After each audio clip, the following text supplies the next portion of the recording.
What's up, fam? Welcome to day 38 of our Purpose Pursuit. In day 37, we were talking about sharing your life message. And in day 38, we're talking about becoming a world-class Christian. I think this is one of my favorite chapters because it ties into what I'm doing right now. It ties into why you are here and watching, wherever you're watching from the world.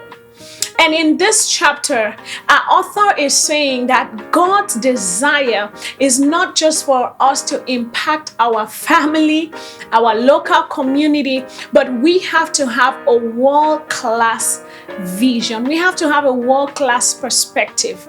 And you might ask me, why or how can I have a world-class perspective, a world-class Christian? How can I be that? And the author is telling us that we have to have a perspective of the world because Jesus, when he came, he said we should go into all the world and preach the gospel. The Great Commission was a call to go into all the world. And God, in John 3:16, for God so loved the world that he gave his only begotten son. And so we are not just called to think about our immediate families. We have to start there, but we are called to impact the rest of the world. You might ask me, how do I do this? The Bible says that we have to pray. When you are able to pray, not just for your personal needs, but you are able to pray and intercede for the things happening around the world, for the wars, for the other countries, for missionaries, for churches, for the salvation of people all over the world, you are having a world-class mentality. You are a world-class Christian.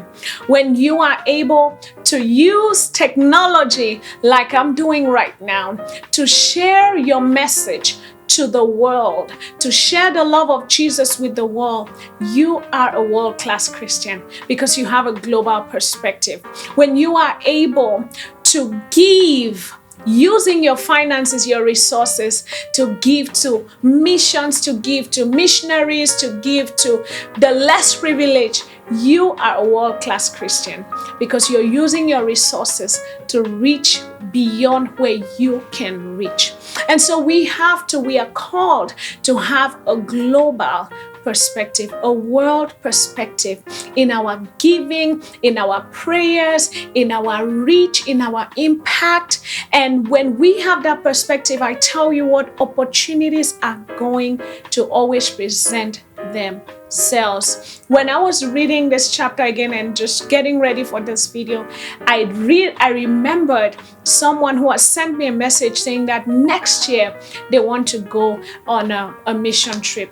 And it just dawned on me that I have to reach out and I have to support that mission because I might not be able to go, but I can give for them to go. So you have to have that kind of perspective. So having a world-class mindset is going where we are needed. It doesn't matter where God sends you, you're willing to go. I know some people are like, oh, I cannot go here, I can't go there. Funny enough, interesting enough, last week I was in Central America, I was in Honduras for missions, and it was an amazing trip. I just remember that right now, very funny. But it was really an eye-opening experience, and it was one that really taught me that everywhere you find yourself, you can be a blessing. I went to Honduras not knowing how to speak Spanish, but I had a gift and I could sing, and I was able to learn and sing. I could have said, oh, I don't have anything to offer. But even though I didn't know the language, I couldn't speak fluently.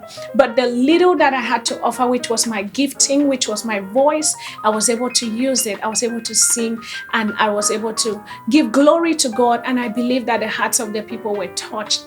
They came back with testimony saying that they were blessed. So whatever you have, do not think that you don't have enough.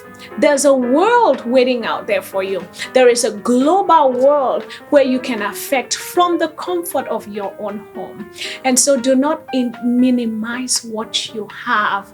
Remember the story of the 5 loaves and the 2 fish in the Bible, where Jesus had this 5,000 men sitting in front of him, not including women and children. And he was asked, and he asked his disciples, feed these people. But the disciples were not able to feed them because their mindsets were limited. But with 5 loaves and 2 fish, he gave thanks and he broke the bread and he shared it. What does that tell you? That tells you that the little gifting you have from the comfort of your home, you can reach the world. Technology has made it so simple for you to become a world-class Christian. There are people online nowadays who are praying. There are people who are speaking and teaching. There are people who are counseling. There are people who are mentoring. There's all forms of ministry. And so you can find your place. There are people who are writing. You could write books. You could, write blogs, and people will read it from all over the world. So do not limit yourself. Do not limit your gifting. Have a world-class perspective and go wherever you're needed. And so every personal sacrifice that you make, I want you to know that God is going to reward it. The author is asking us one question, and he's saying that what steps can I take to prepare to go on a short-term mission experience next year? What steps can I prepare to take to go on a short-term mission experience next year? Like I said, I know some people who are going on missions. I myself, I'll be going on missions. So hey, if you want to donate to our mission project, please, you can do so. Reach out to me. If you want to donate to my friend's mission project, I believe she's going to be going to Kenya. I have to check it again. Reach out to me. But whatever you can do, even if you can just pray for us, that is going to go a long way. Pray for the believers there. Pray for those who are not saved. Pray for the homeless. Pray for those who need food. And I know that as your heart is towards missions, as your heart is towards having a global impact, God is going to make a way for you to do so. But don't look too far. Start where you are. You might just have your phone. Don't say, I don't have an elaborate camera. As long as you have a phone, you can go live on your phone. You can reach out to someone. You can send an encouraging message. You can type an encouraging blog. And so whatever means you have, God is going to be glorified. God is going to be blessed. God is going to bless you, and someone is going to be blessed. And I tell you what, you're going to have eternal rewards because God's heart is for the world. And so as we are coming towards the close of this book, we have 2 more chapters to go.